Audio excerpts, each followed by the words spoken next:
જિલ્લા કલેક્ટર શ્રી કેસી સંપટના અધ્યક્ષસ્થાને કરુણા અભિયાન 2025ના આયોજન અંગેની બેઠક યોજાઈ।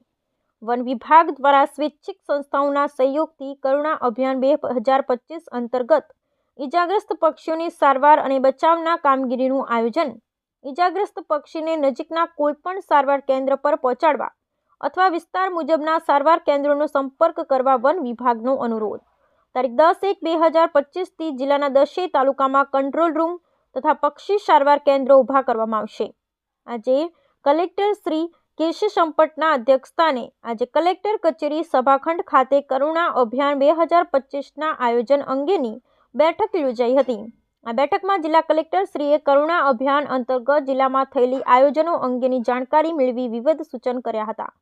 બેઠકમાં જિલ્લા કલેક્ટર શ્રીએ જણાવ્યું હતું કે આપણે સૌ ઉત્તરાયણનો તહેવાર હર્ષોલ્લાસથી દર વર્ષે ઉજવીએ છીએ। પતંગ ઉડાડવાની મજા માણતા ઘણી વખત પતંગની દોરીઓથી પક્ષીઓ ઇજાગ્રસ્ત થાય છે કે મૃત્યુ પામે છે।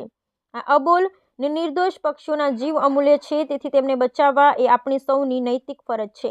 વધુમાં તેમણે ઉમેર્યું હતું કે વન વિભાગ દ્વારા સ્વૈચ્છિક સંસ્થાઓ અને સ્વયંસેવકોના સાથ સહકારથી કરુણા અભિયાન 2025 અંતર્ગત ઇજાગ્રસ્ત પક્ષીની સારવાર અને બચાવની કામગીરીનું આયોજન કરવામાં આવ્યું છે। આ આયોજનમાં દરેક જિલ્લાવાસીઓને સાથ સહકાર આપવા અનુરોધ કર્યો હતો।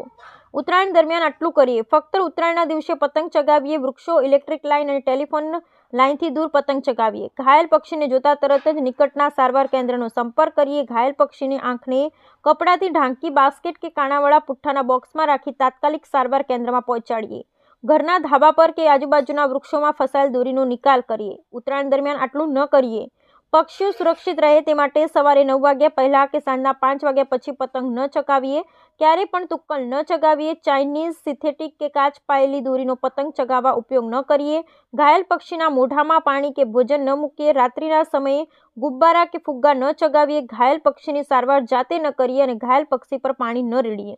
ઘાયલ પક્ષીને બચાવતી વખતે ધ્યાનમાં રાખવાની બાબતો: ઘાયલ પક્ષીને સંભાળથી કાળજીપૂર્વક ઉપાડી હવાની અવરજવર થઈ શકે તેવા બાસ્કેટ બોક્સમાં પક્ષીને રાખીએ, પક્ષીને આઘાતથી બચાવવા તેના પર કપડું રાખવું, ઘા ઉપર આયોડિન, ડેટોલ, સેવલોન કે હળદર પાવડર લગાવવો નહીં, ઘા પર લોહી બંધ કરવા માટે હળવા હાથે રૂ દબાવવું, લાંબા સમય માટે પક્ષીને હાથમાં પકડી ન રાખવું, ઘવાયેલા પક્ષી સાથે રમત કે ફોટોગ્રાફી ન કરવી, પક્ષીના શરીર પરથી પતંગની દોરી દૂર કરવા બળજબરીપૂર્વક પ્રયાસ ન કરવો, તળેલા પદાર્થ પક્ષીને ક્યારેય પણ ખવડાવવા નહીં, જેમ કે ગાંઠિયા, બિસ્કિટ। ઘાયલ પક્ષીની માહિતી હેલ્પલાઇન નંબર પર આપી તાત્કાલિક નજીકના સારવાર કેન્દ્ર પર પહોંચે તેવી વ્યવસ્થા કરવી।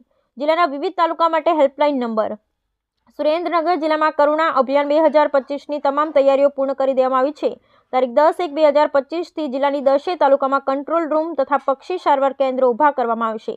વન વિભાગ ગુજરાત રાજ્ય દ્વારા તમામ પક્ષી સારવાર કેન્દ્રો દર્શાવતા ઓનલાઇન મેપની લિંક સ્વયં સંચાલિત વાઇલ્ડ લાઇફ હેલ્પલાઇન નંબર 83-2000-2000માં કરુણા મેસેજ લખી મેળવી શકાશે। આ ઉપરાંત હાઈ મેસેજ લખવાથી બર્ડ હેલ્પલાઇન તેમજ તાલુકા વાઇલ્ડ લાઇફ વોર્ડનના નંબર મેળવી શકાશે।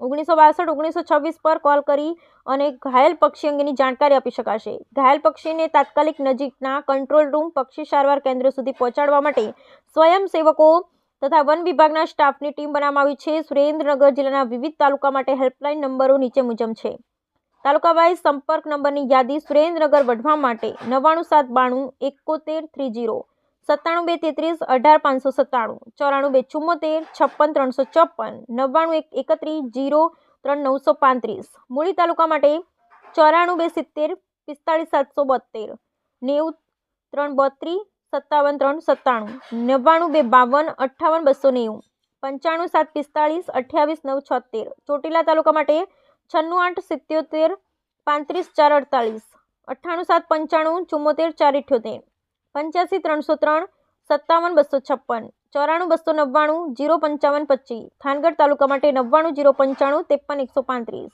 97261 07707, 96241 37405।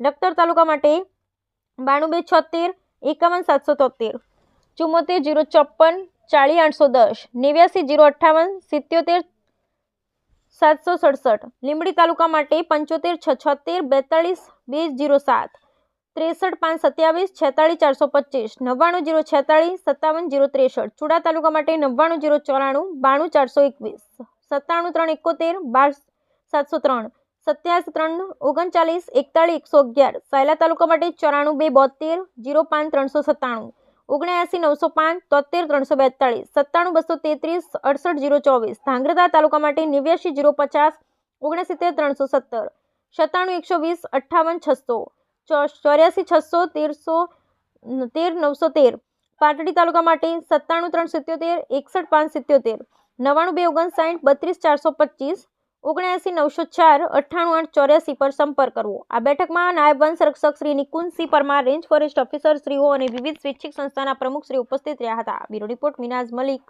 Halar express news, Surendranagar.